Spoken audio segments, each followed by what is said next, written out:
Hi, Steve Reich here, just to talk about the pieces that will be done in my concert, the concert of my music, as part of Aichi Triennale 2022. And I'll start with two of the most famous. Different Trains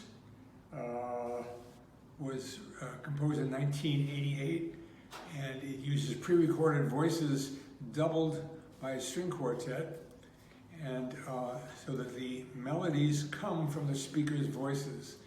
The speakers are my nanny, the woman who took care of me as a child when my parents were divorced, Mr. Lawrence Davis, who was a black Pullman porter on the trains that used to go between New York and Los Angeles, and three Holocaust survivors, because the different trains are the trains that took me from New York to Los Angeles to see my mother out there, and back to New York to see my father back there. The other trains were the trains that took Jews like me from all parts of Europe to concentration camps, and they were never heard of or seen again. Different Trains won a Grammy for the recording that was made back shortly after the piece was written, back in 1989, I think.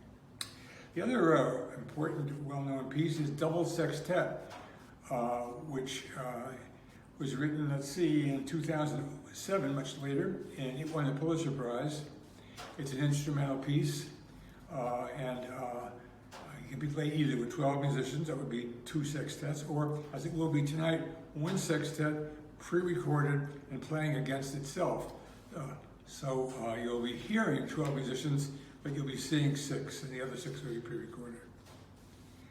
Electric Counterpoint was originally recorded by Pat Metheny, and then the jazz guitarist, and then later it was recorded by Johnny Greenwood from Radiohead.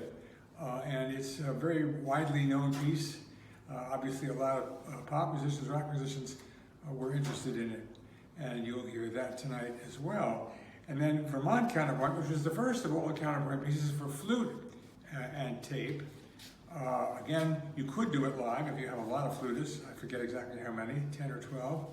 And, but again, here you'll be doing it with solo flute against pre-recording. The last piece is probably the earliest one that I'm going to mention here, Piano Phase. Piano Phase was the first phase piece live. There were the famous tape pieces come out, It's Gonna Rain, back in the 60s, and then 1967, I said, this has got to be done with live musicians. And so tonight you will hear the first piece to use that technique from 1967, which was then used only a few times up to drumming in 1971, and then that was the end of it. I hope you'll enjoy this program, which I want to thank Keizo Maeda, my old friend, who has played such an important role in the Aichi Triennale 2022 with the theme, Still Alive. Let's hope we remain still alive. Thank you very much.